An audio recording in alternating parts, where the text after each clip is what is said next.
Prabowo perintahkan TNI kawal kejaksaan, tak percaya Polri? Naskah Edi Mulyadi.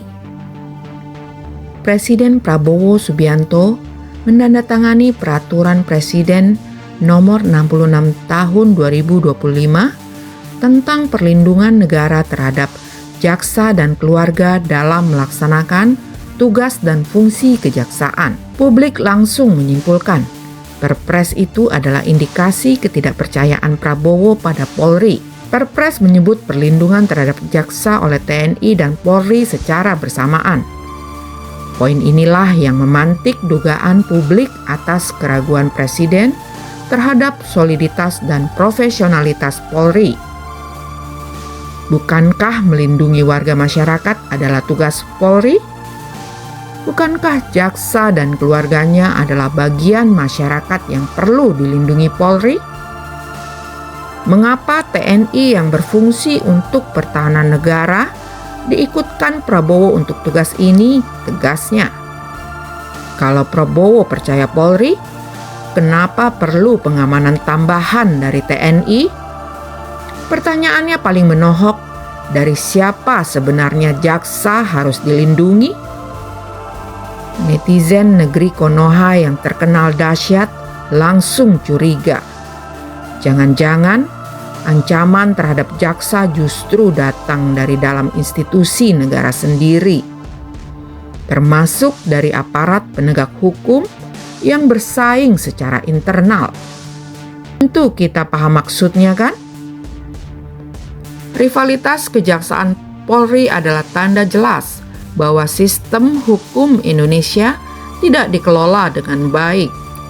Ia justru dikuasai faksi-faksi kekuasaan yang saling sandra dan intip dosa. Di tangan mereka, hukum bukan alat keadilan. Hukum jadi alat perang antar kekuatan elit yang memperebutkan akses terhadap kasus besar, terutama kasus korupsi dan kejahatan ekonomi.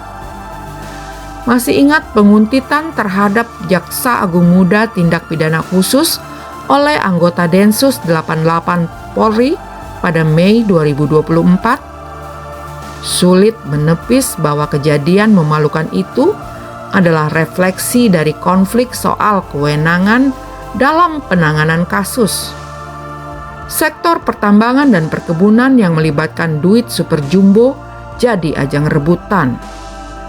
Ada anggapan Perpres ini bagian dari manuver Prabowo untuk memperkuat kontrol atas institusi hukum. Tujuannya membangun kejaksaan sebagai alat bersih-bersih terhadap lawan politik atau oligarki sisa. Publik juga membaca Perpres bertujuan menjadikan Polri lebih tunduk. Indikasinya, Prabowo merangkul TNI sebagai kekuatan penyeimbang. Jika dugaan tadi benar, kita membaca ini sebagai bagian dari rekonsolidasi kekuasaan. Apalagi bila dikaitkan dengan gosip jelang reshuffle besar. Pencopotan Kapolri bisa jadi merupakan agenda utamanya. Dalam hal penegakan hukum, ada bisik-bisik seputar sejumlah isu yang tidak muncul di permukaan.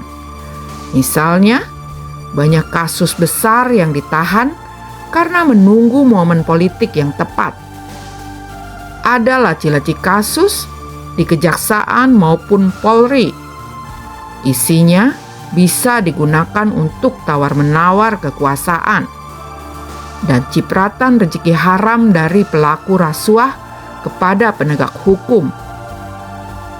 Perseteruan jaksa versus Polri bukan soal teknis hukum belaka, tapi lebih pada kepentingan penguasaan data dan akses kekuasaan. Ini menguatkan narasi bahwa rejim sebelumnya bukan memperkuat hukum. Mereka mempolitisasi hukum untuk tujuan-tujuan kekuasaan. Tapi bagaimana persisnya?